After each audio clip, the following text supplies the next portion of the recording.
Welcome to another episode of the Mind Your Business podcast, where we provide tools, strategies, and solutions for the entrepreneur and leaders. This is Dr. Karmetria Burton. Today, our guest is Minda Harts, the author of the book, The Memo, What Women of Color Need to Know to Secure a Seat at the Table. In this candid, frank, heartfelt conversation, Minda and I discuss microaggressions, systematic racism, and outright discrimination. Minda provides tools, strategies, and techniques to help women of color secure a seat at the table and move their career forward. We hope you enjoy this episode. This book, The Memo, I tell you, what women of color needs to know to secure a seat at the table, has been so helpful for me as a Black woman navigating through corporate America. It's been my Bible and my playbook. So we're going to have girl talk. We're going to go in. We're going to dig deep. And I am so glad to have her here. Minda, welcome to the podcast, girlfriend. How you doing? Thank you, Dr. Burton. I'm so excited to be here with you. And, just thank you for all your support with the memo. I truly appreciate it. My pleasure. I had the pleasure of meeting you, I want to say, about 2 years ago in Atlanta. I forgot where we were. You had just released the book. You were on a panel. And I remember I was so excited to meet you. And when I met you, I was like, she's so small, but powerful, right? Big things come in small packages. So that just really confirmed to me, the perceptions that we have of people when we see them, we can't get caught up on that because your story is amazing and dynamic. And so I'm glad you're here, and we're just going to inspire so many women as we have this conversation. So let's talk about the birth of the book, right? I read the book. Ladies, I advise you to buy it. It stays on my nightstand. It is really my Bible as I navigate through my career. And so in the book, Minda talks about the death of Trayvon Martin that triggered the book. So walk us through how you knew you had to write this book to make a difference. I'm glad that you asked that question because I think about Trayvon and I think about, Breonna Taylor and a host of other people that have been killed due to systemic racism. And in that time period in my life, Dr. Burton, I was thinking, wow, okay, Black lives are mattering out in the streets, but do they matter in the workplace? And I started really to investigate and interrogate what that really meant for me as a Black woman in the workplace. It's one thing to say it, but what does it look like on the About Us pages? What does it look like in leadership and management? And Toni Morrison said, write the book you want to read. And I realized that of all the career books I had read and business books, they weren't talking about me. They were talking about women, which meant skewed toward, the experiences of white women, but they weren't talking about what it's like to be one of the only or one of few. And so for me, I just started to really think about that. And I was waiting on somebody else to write the book. And then I couldn't hold on to it any longer. I had to let it out. Yeah. And we are so glad you did, that you birthed it, that your vision just came to light. So what were you thinking you wanted to accomplish with the book? I wasn't sure exactly what I wanted to accomplish initially, because I think sometimes as women, as Black women, we say, well, maybe I'm not the expert, right? I don't have 20 plus years of corporate experience. Am I really the person that should be talking about this? And sometimes the stories that we tell ourselves can be the most harmful. And I had to reframe it and say, hey, I'm an expert in my experience, right? I've been a Black woman my entire life. And so this has been my story. This has been my experience. And so I just realized after a really tumultuous time as being always the only Black woman in the room, that I had settled into microaggressions. I had settled into bias. I started to tell myself that this is just how it's going to be for you, Minda. This is what happens when you're a Black woman in the workplace. And I had settled into that. I accepted that. And then eventually I thought about the quote that Audre Lorde said, beware of feeling you're not good enough to deserve it. And I said, whoa, wait a second. Mm-hmm. I deserve equity. I deserve dignity. I deserve respect. And maybe there's other Black women and women of color that feel that they need that too. And so for me, it really was writing a love letter saying, hey, I know that you may be experiencing these things, but there is hope. Maybe it's a different table. Maybe it's building your own, but let's talk about what it's like for us and see how we can push this needle a bit more so we make the Hmm. workplace better than we found it. Love that. Tell us about, this word has become a big word as of late, microaggressions. Tell us about one, define what that means. What have been some of your experiences with them in the workplace? And how'd you get over it?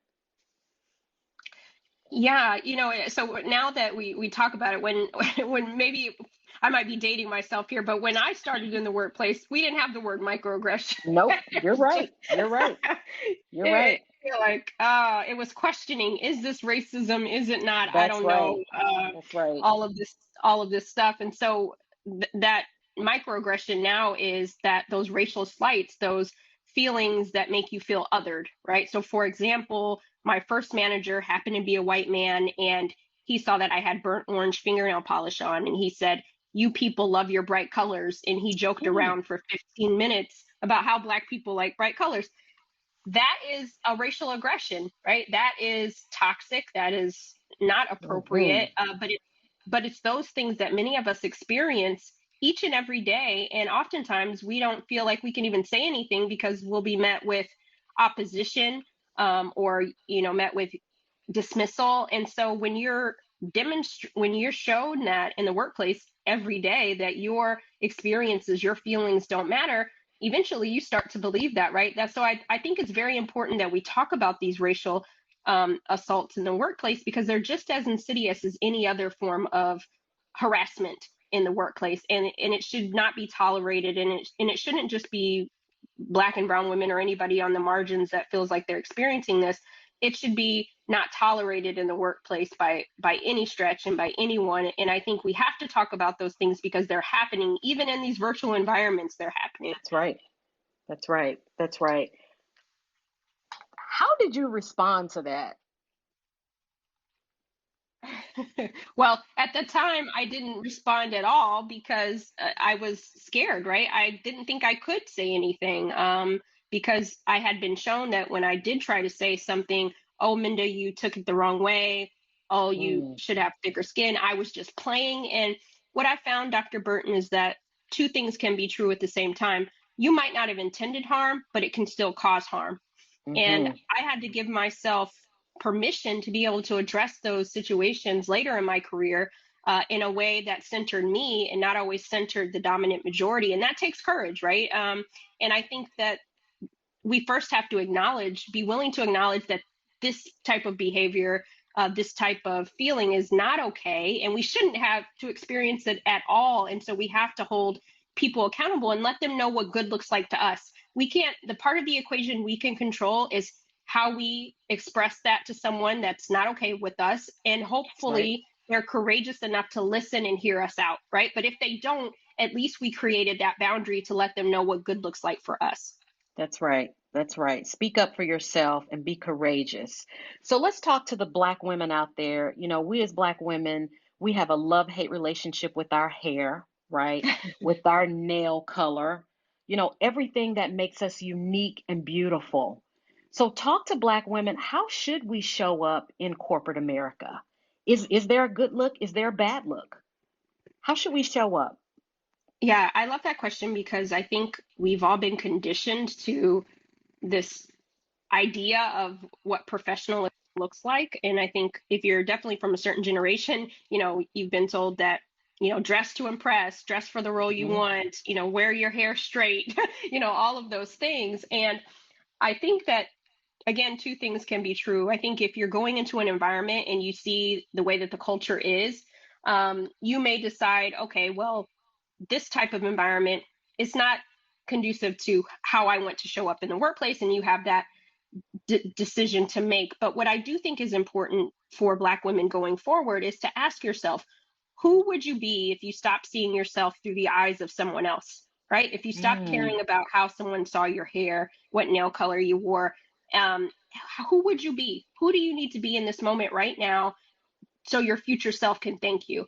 And that's what I hope Black women will think about when they think about their hair, when they think about their nail color, when they think about, you know, how they identify or whatever the case may be.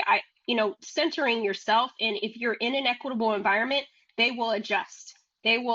will adjust to you and they will celebrate you, not tolerate you. And so I think that for so long we've been walking on eggshells trying to accommodate everyone else. And I think we have to remind ourselves that we are the asset, and we have to be comfortable with how we're showing up. And so give yourself permission to figure out what that looks like and how that That's feels for right. you. That's right. I love the way you said that. Who would we be if we looked at ourselves without that, right? We are still Hmm. valuable, smart, articulate, adding value to the conversation as well. I really like the concept of securing a seat at the table. What does that mean? Yeah, I think we often talk about tables and chairs a lot, right? And in my and for me, it's so much bigger than that. It's about ownership. It's about legacy. Anybody can have a seat at the table, but it's what you do with that seat that counts. When you sit down in that, are you making decisions that are going to be benefit the next generation of women, women of color, Hmm. Black women that take the seat next to you or take your seat when you advance somewhere else? So I think we have to think about it to make those. In my office, Dr. Burton, I have a picture of Shirley Chisholm and I have a picture of Harriet Tubman on another wall. And I think, wow, I'm a direct beneficiary of the courage of these women. What am I going to leave Hmm. the next generation? What are they going to be a beneficiary of? My courage or my caution? Right. And that's what Ah, securing a seat is. Okay. Making sure you love leave it. something for the next generation. And it's not just about us, it's bigger than us. It's about those coming behind us. That's right. Oh, Minda, girl, I'm over here jumping up and down. So, Denur, I hope I'm not skewing the sound, but you are really powerful. Courage or caution. And I want to talk about that because as a Black woman in corporate America, I have had seats at the table where my influence could have made or break a decision. And to be quite honestly and transparent and authentic in the past, I was afraid to speak up. I would agree. I would go with consensus. I didn't challenge the status quo because I was scared. Talk about the obligation that we have when we have a seat at the table to make the difference and to use the influence for equitable outcomes and for fair outcomes and for outcomes for people that look like us. Well, first off, I appreciate you being honest and candid about that because I think we've all sat where you've sat, right, and said, you know what, Hmm. hey, I'm happy to be here, right? I'm not going That's to rock the right. boat. That's right. and, That's right. That's and right.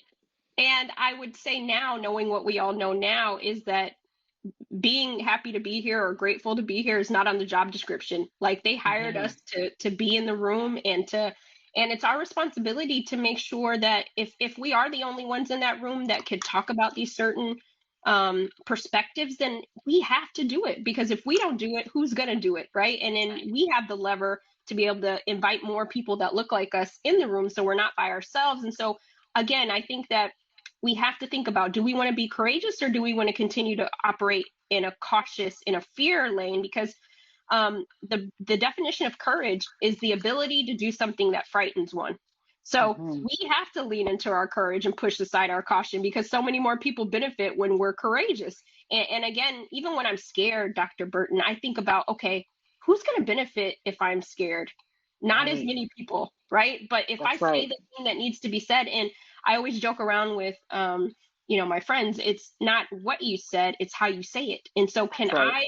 can I articulate what needs to be said in this moment um, so that it lands the way I need it to, right? And That's so when right. I think about the reframing, I realize that if I'm not going to do it, then I need to get out of the chair so that somebody else can do it, right? I think That's right. let's stop taking up space, right? Because that taking up space isn't getting us to any equitable solutions. That's right. That's right. Oh my goodness, that's powerful. It's not what you say, it's how you say it. And as Black women, we have to use the right words, the right framing, the right tone, so we won't come across as the angry Black woman. I just get so tired of hearing that, right? Hmm. How do you challenge something?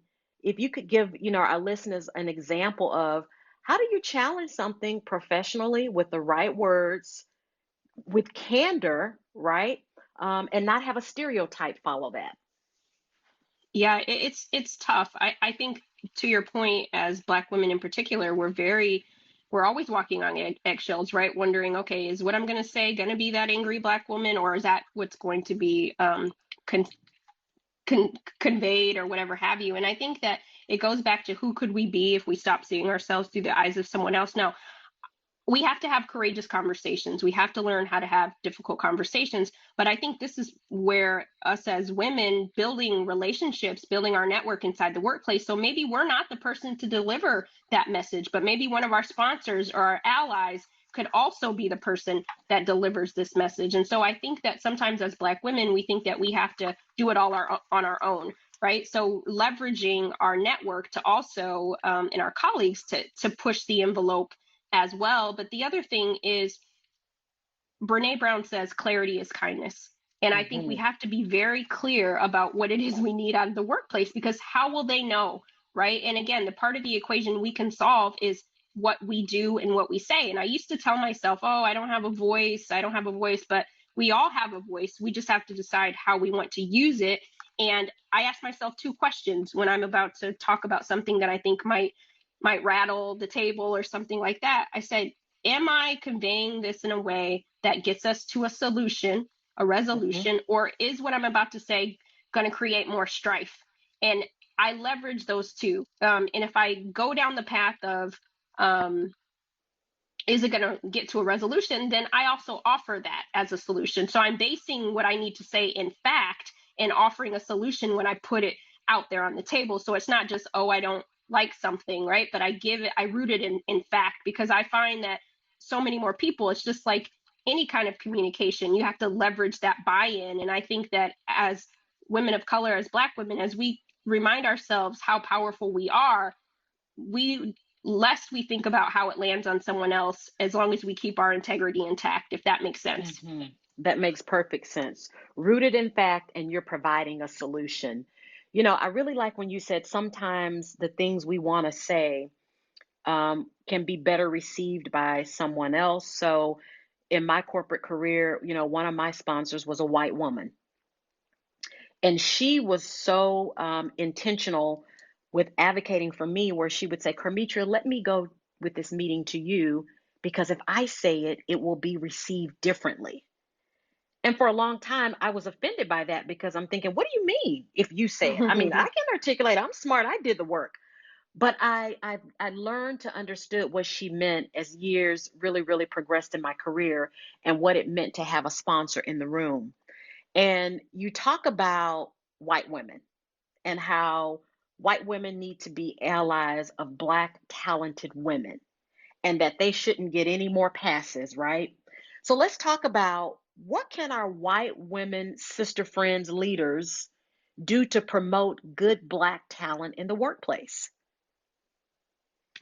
Yes, I love this question, and I think there's so much opportunity for us to close this, bridge a gap between white women and Black women, women of color, because yes, women in the workplace have a lot of a lot of a lot of ground to still cover. I get that, but many white women are closer to proximity of power than Black women are, and so I would love to Mhm. see them to first acknowledge that actually, yeah, I make more money than most Black women, right? On the when we look at the wage gap, I'm in more leadership positions, I'm on more board seats, and so how can they leverage their power, their influence to help bring more Black women along with them? So I think it first starts with realizing that they do have proximity to power closer than we do, and then leveraging that, and that's building relationships with Black women, right? It's hard to show up Mhm. for people that you don't know. And That's so right.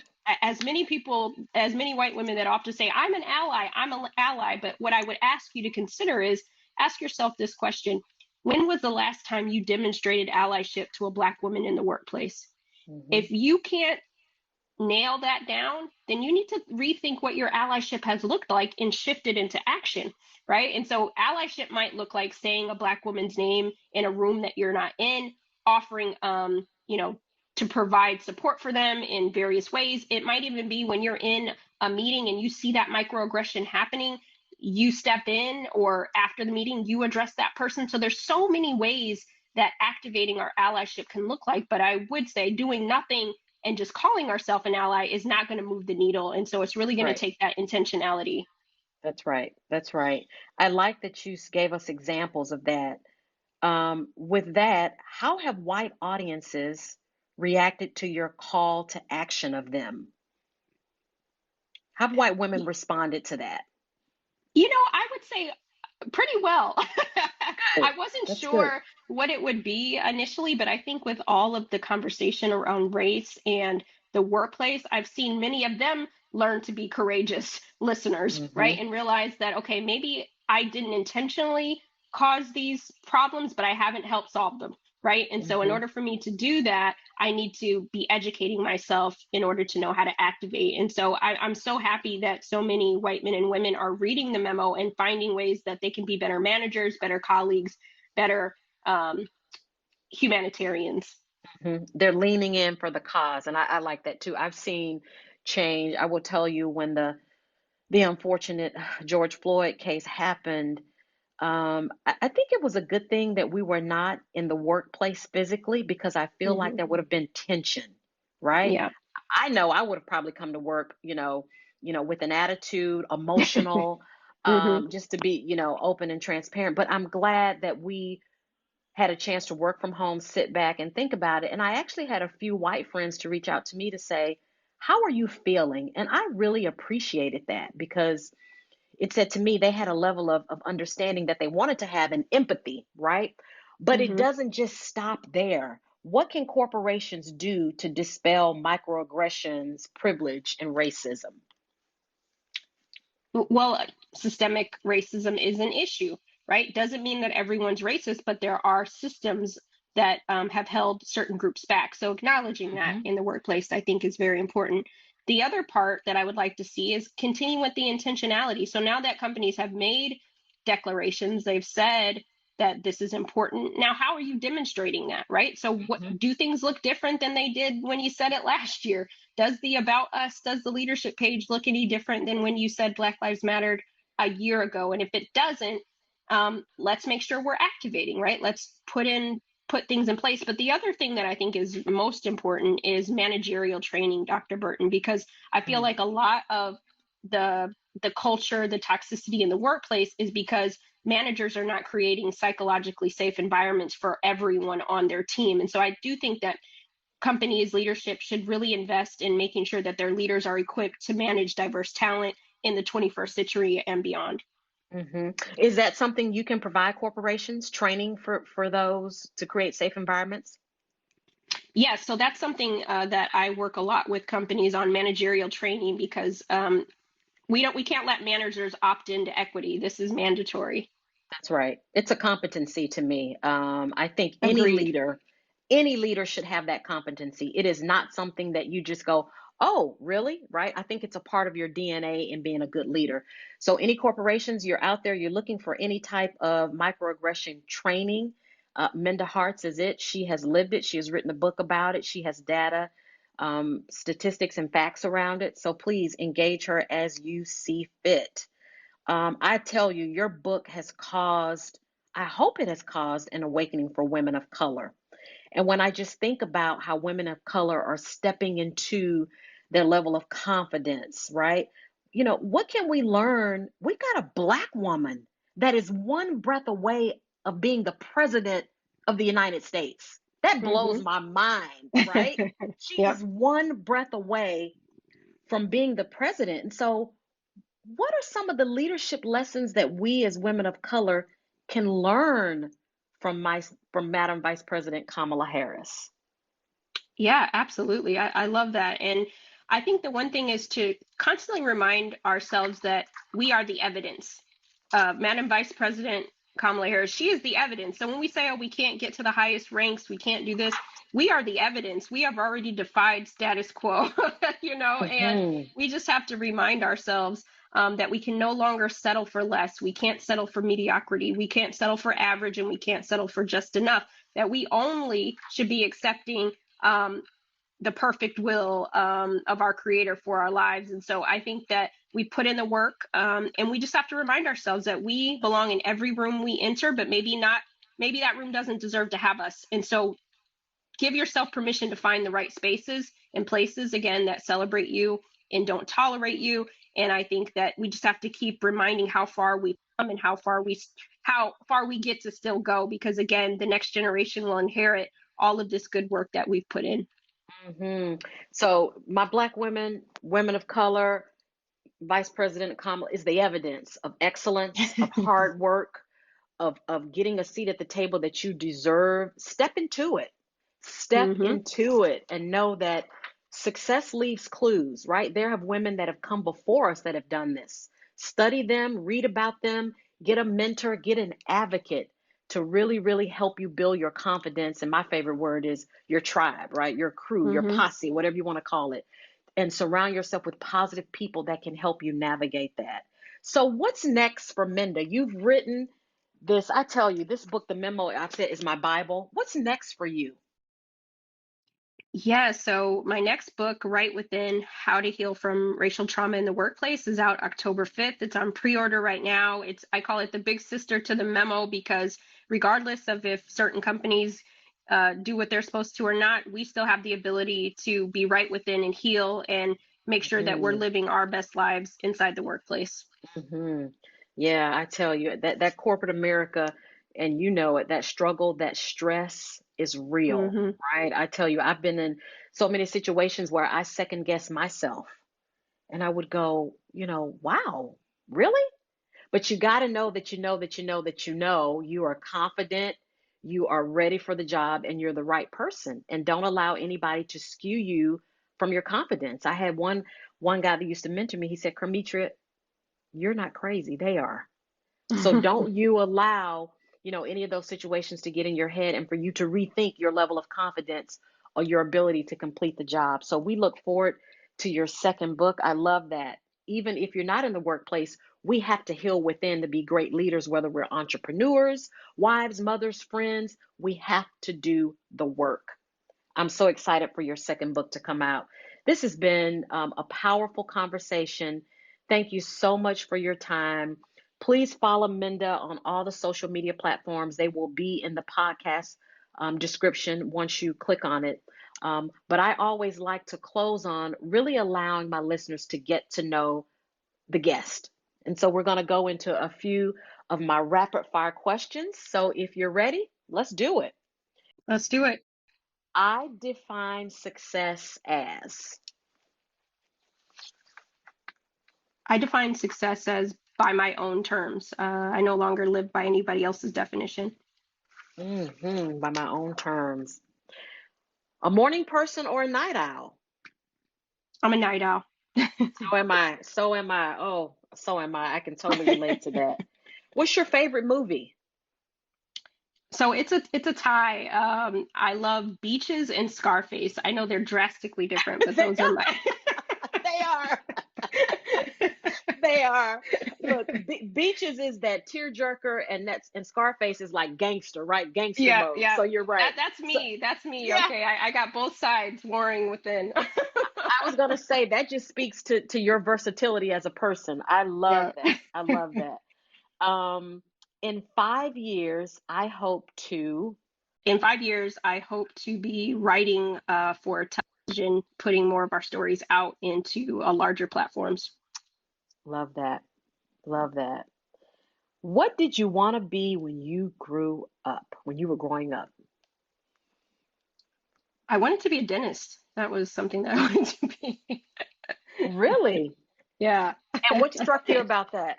What made you want to lean to that? I always loved seeing just beautiful smiles, and I thought, wow, there's somebody who helps people get to that, right? And I wanted to be that person, and then I realized that I was not as good at science and chemistry as you needed to be to get to those smiles. So I was like, okay, this is not my ministry, but I still appreciate a good smile. I love that. She wanted to be the magic behind the smile. And you have a beautiful smile, by the way. I've seen you smile. I follow you on social media. She has an adorable dog named Boston. My listeners out there know that I'm a dog mom too. So if you're a dog mom, just know that we are in this together. And this has been Yes. an amazing, powerful story. Ladies, get the book, The Memo. You will not be sorry. It will give you stories. It will make you laugh. It'll make you cry. It may even make you say a few curse words because you will be able to relate. But at the end, Minda is providing strategies and solutions to help you overcome. You're not in this alone. So get the book, The Memo. Please read the book. Follow Minda on all social medias and get ready for her next book, Right Within. This has been a pure joy. I've been waiting so long for this. This book has saved my life. I just want you to know that. I think I've thanked you enough, but it really has saved my life as I've really navigated my corporate career. And girlfriend, keep it going. I am so Thank you. I proud of appreciate you. you. Keep telling our stories, keep uplifting us, and keep giving us the solutions we needed. Thank you so much for your time. Thank you. I really hope you took something away from today's episode. If you have questions, feel free to reach out to me or my guest on our socials, which are linked in the episode description. And again, if you like what you heard, subscribe, leave a rating, and share it with your network. Thank you for listening in, and remember, mind your business.